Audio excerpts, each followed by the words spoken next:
रात की सन्नाटे में जब इंसान आसमान की ओर देखता है तो उसे अनगिनत सितारे टिमटिमाते दिखते हैं। उनमें से एक छोटा सा तारा है प्रोक्सिमा सेंटोरी। यह हमारे सूरज के बाद हमारे सौरमंडल के सबसे नजदीक स्थित तारा है। लेकिन नजदीक शब्द यहाँ धोखा देता है, क्योंकि यह तारा वास्तव में करीब 4.24 प्रकाश वर्ष दूर है। यानी अगर हम प्रकाश की गति से चलें तो भी वहां पहुंचने में 4 साल से ज्यादा लगेंगे। और अगर आज की हमारी सबसे तेज रॉकेट टेक्नोलॉजी इस्तेमाल करें तो ये सफर 75,000 साल से कम में पूरा ही नहीं हो सकता। पृथ्वी पर जीवन हमेशा स्थायी नहीं रहेगा।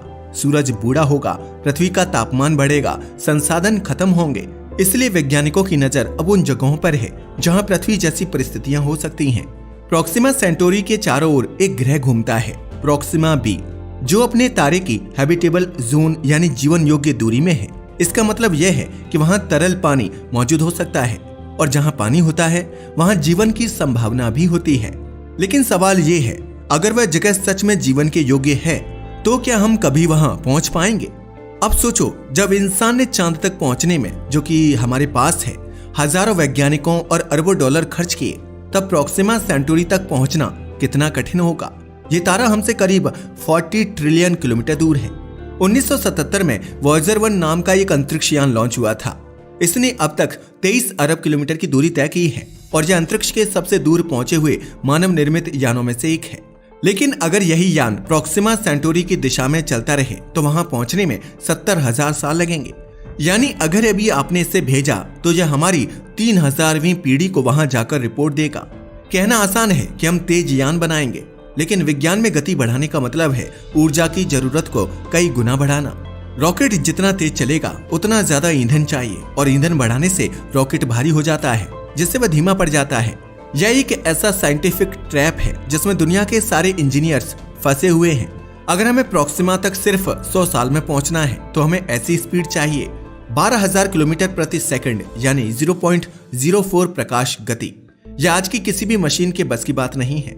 हमारी सबसे तेज रॉकेट पार्कर सोलर प्रो भी सिर्फ 7 लाख किलोमीटर प्रति घंटा चलती है, जो लाइट स्पीड का 0.06% ही है। विज्ञान में नई तकनीकें खोजी जा रही हैं, जैसे नंबर 1 आयन प्रोपल्शन। यह धीरे धीरे गति बढ़ाता है लेकिन बहुत स्थिर और ऊर्जा कुशल है। Number 2 nuclear propulsion. इसमें परमाणु ऊर्जा से जोरदार थ्रस्ट मिलता है, लेकिन यह बहुत जोखिम भरा है। Number 3 light sail technology. इसमें अंतरिक्ष यान को एक लेजर किरण या सूरज की रोशनी धकेलती है।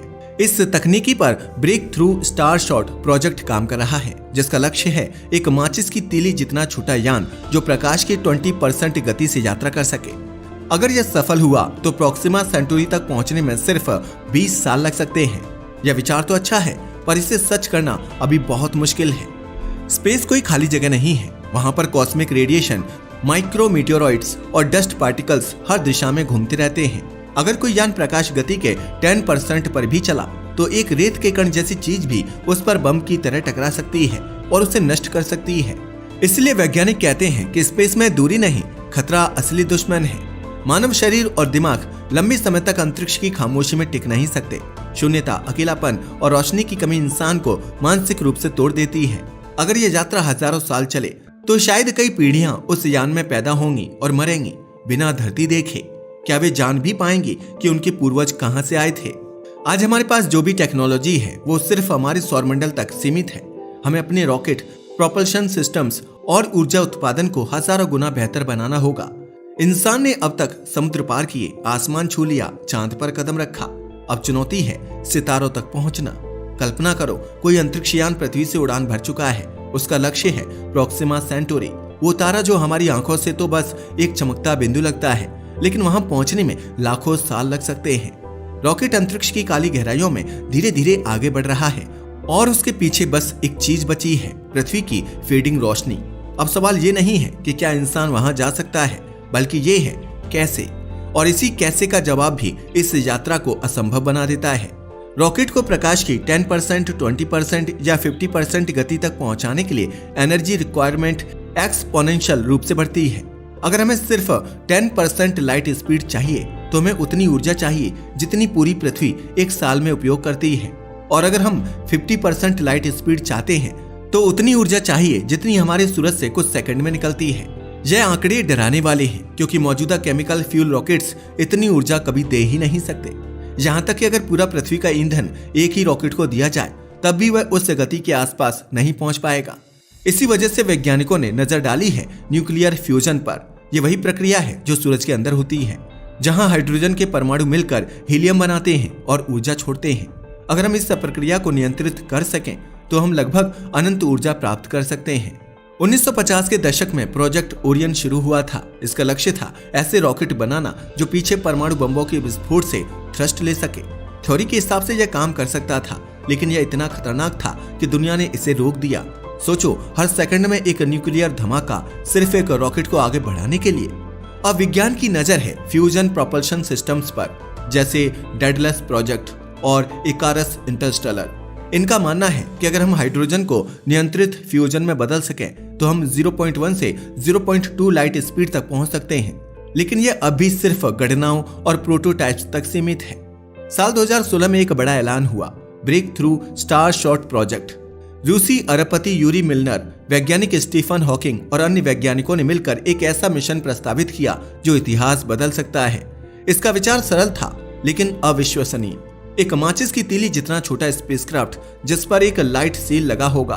धरती से विशाल लेजर बीम्स उसे इतनी ताकत से धकेलेगी कि वह 20% प्रकाश गति तक पहुंच जाएगा, यानी वह 20 साल में प्रोक्सिमा सेंचुरी तक पहुंच सकता है। सुनने में आसान लगता है, लेकिन इसमें सैकड़ों समस्याएं हैं। लेजर को अंतरिक्ष में सटीक दिशा में फोकस करना लगभग असंभव है। इतनी तेज गति पर एक धूल का कण भी यान को नष्ट कर सकता है। इतने छोटे यान में कैमरा, सेंसर और कम्युनिकेशन सिस्टम कैसे फिट किए जाएंगे? फिर भी यह मानवता की अब तक की सबसे व्यावहारिक योजना है। अगर किसी तरह यान निकल भी जाए तो उसे बीच रास्ते में कई 100 अरब किलोमीटर तक कुछ नहीं मिलेगा, ना हवा, ना ग्रह, ना कोई मैग्नेटिक शील्ड जो कॉस्मिक रेडिएशन से बचा सके। अंतरिक्ष में हर दिशा से आती गामा रेज, एक्स रेज और चार्ज्ड पार्टिकल्स किसी भी इलेक्ट्रॉनिक सिस्टम को पिघला सकते हैं। इनसे बचने के लिए स्पेसक्राफ्ट को भारी शील्ड चाहिए, लेकिन अगर यह शील्ड भारी होगी तो रॉकेट की गति कम हो जाएगी। यानी फिर वही पुरानी समस्या, जितना सुरक्षित बनाओगे उतना धीमा हो जाओगे। मान लो कि किसी तरह यान प्रोक्सिमा की दिशा में निकल भी गया, अब उसे डेटा भेजना होगा, लेकिन जो सिग्नल वह भेजेगा उसे धरती तक पहुंचने में 4.24 साल लगेंगे। यानी अगर वह आज कोई तस्वीर भेजेगा तो हम उसे 4 साल बाद देखेंगे, और अगर हम उसे कोई कमांड भेजेंगे तो उसका जवाब हमें 8 साल बाद मिलेगा। सोचो, जब इतनी देरी हो तो कोई मिशन कैसे कंट्रोल किया जा सकता है? यह एक ऐसी यात्रा है जहां हर आदेश, हर गलती और हर सुधार वर्षों की दूरी पर है। अगर किसी दिन इंसान खुद इस दिशा में निकले तो सबसे बड़ा सवाल होगा जीवित रहना। हमारा शरीर पृथ्वी के गुरुत्व, वातावरण और जैविक चक्रों के हिसाब से बना है। स्पेस में महीनों रहकर ही हड्डियां कमजोर, मसल्स पतली और दिल की कार्य क्षमता कम हो जाती है। अब कल्पना करो सालों या पीढ़ियों की यात्रा में क्या होगा। कुछ वैज्ञानिकों ने जनरेशन शिप की कल्पना की है, एक विशाल यान जिसमें हजारों लोग रहेंगे, जन्म लेंगे, मरेंगे और उनकी आने वाली पीढ़ी ही गंतव्य तक पहुंचेगी। इस पर हमने एक ऑलरेडी वीडियो बना रखा है, आप डिस्क्रिप्शन में दिए गए लिंक पर जाकर उस वीडियो को देख सकते हैं। पर सवाल है, क्या इतने लंबे समय तक इंसान अपना उद्देश्य याद रख पाएगा, या समय के साथ वे अपने मिशन को ही भूल जाएंगे? इन सबके बीच एक सच्चाई और भी बड़ी है, यह यात्रा मानव जीवन काल से बहुत बड़ी है। हम ऐसे समय की बात कर रहे हैं जो सभ्यताओं के बनने और मिटने से भी लंबा है। आज जो बच्चा जन्म ले रहा है उसकी 3000वीं पीढ़ी शायद उस तारीख की तस्वीर देखेगी। फिर भी यह सपना इंसान देखता है, क्योंकि हम हमेशा अपनी सीमाओं को तोड़ने की कोशिश करते हैं। हमने महासागर पार किए, हमने आसमान छुआ, हमने चांद को जीता। अब हमें बस एक और कदम उठाना है, सितारों की ओर। अंतरिक्ष की गहराई में तैरता हुआ एक छोटा सा यान, उसके पीछे लाखों किलोमीटर लंबी काली खामोशी और सामने अनंत दूरी पर टिमटिमाता हुआ एक तारा, प्रोक्सिमा सेंटोरी। यह दृश्य किसी विज्ञान कथा का नहीं, बल्कि मानवता के सबसे गहरे सपनों में से एक का है, दूसरे सितारों तक पहुंचने का सपना। लेकिन वहां तक पहुंचना आज की तकनीकी से लगभग नामुमकिन है।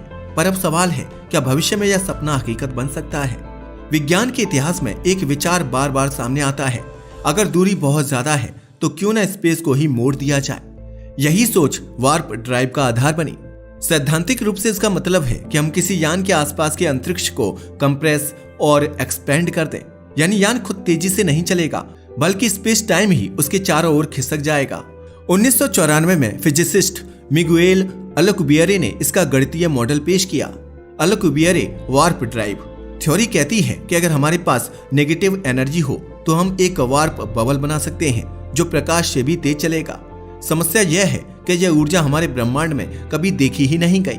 यह किसी ऐसी चीज की मांग करता है जो अभी फिजिक्स की सीमाओं के पार है, लेकिन वैज्ञानिक इसे खारिज नहीं करते क्योंकि हर असंभव विचार कभी न कभी मानव इतिहास की सबसे बड़ी खोज बन जाता है। दूसरा विचार है anti matter engine. Anti matter यानी पदार्थ का उल्टा रूप। जब भी यह सामान्य पदार्थ से टकराता है, दोनों नष्ट होकर 100% ऊर्जा में बदल जाते हैं। यानी अगर हम 1 ग्राम एंटी मैटर को 1 ग्राम सामान्य पदार्थ से टकराएं, तो उतनी ऊर्जा निकलेगी जितनी 20,000 टन TNT विस्फोट से आती है। अब तक वैज्ञानिकों ने इसे प्रयोगशालाओं में बहुत थोड़ी मात्रा में बनाया है, लेकिन उसे संभाल कर रखना लगभग नामुमकिन है। यह इतना संवेदनशील है कि हल्का सा संपर्क भी पूरा सिस्टम उड़ा सकता है। अगर कभी भविष्य में हम इसे नियंत्रित करना सीख गए तो यह मानव सभ्यता का सबसे शक्तिशाली इंजन होगा और शायद हमें प्रोक्सिमा सेंटुरी तक ले जा सकेगा। अब विज्ञान इस दिशा में भी सोच रहा है कि शायद इंसान को खुद जाने की जरूरत ना पड़े। भविष्य में ऐसी आर्टिफिशियल इंटेलिजेंस प्रोब्स बनाई जा सकती हैं जो खुद सोच सकें, खुद निर्णय ले सकें और हजारों साल की यात्रा बिना रुके तय कर सकें। इनमें ना तो नींद चाहिए, ना खाना, ना हवा, ना भावनाएं। वे बस आगे बढ़ेंगी बिना थके, बिना टूटे। कुछ वैज्ञानिक इसे जेनेसिस प्रोब्स कहते हैं, ऐसे यान जो किसी नए ग्रह पर पहुंचकर जीवन के बीज फैला सके। यानी भले इंसान खुद ना जाए पर जीवन की लहर फिर भी दूसरे तारे तक पहुंच जाएगी। भविष्य की एक और कल्पना है लंबी नींद यानी क्रायोस्लीप। साईफाई मूवी में आपने देखा होगा कि यात्री सालों तक बर्फ जैसी नींद में रहते हैं और फिर गंतव्य पर जागते हैं। असल में इस तकनीकी पर अब प्रयोग हो रहे हैं। नासा और ईएसए दोनों ही ऐसी तकनीकें टेस्ट कर रही हैं जिससे इंसान को मंथ्स या ईयर्स तक सुलाया जा सके, मेटाबॉलिज्म को धीमा किया जा सके, लेकिन सदियों तक जीवित रहना अभी तक सिर्फ कल्पना है। दूसरी सोच है जनरेशन शिप्स। ऐसे विशाल जहाज जिनमें हजारों लोग रहेंगे, एक समाज बनेगा, नई पीढ़ियां जन्म लेंगी और वही अगली पीढ़ी गंतव्य तक पहुंचेगी। यह योजना आकर्षक तो है लेकिन डरावनी भी, क्योंकि समय के साथ लोग शायद यह भूल जाएं कि वे कहां जा रहे हैं। उनके लिए वह जहाज ही धरती बन जाएगा। यहां तक पहुंचने के बाद भी एक सच्चाई नहीं बदलती। दूरी का मतलब है देरी। अगर हम प्रोक्सिमा से संदेश भेजें तो वह धरती तक आने में 4 साल लेगा। यानी उस यान का हर अपडेट हमें सालों बाद मिलेगा।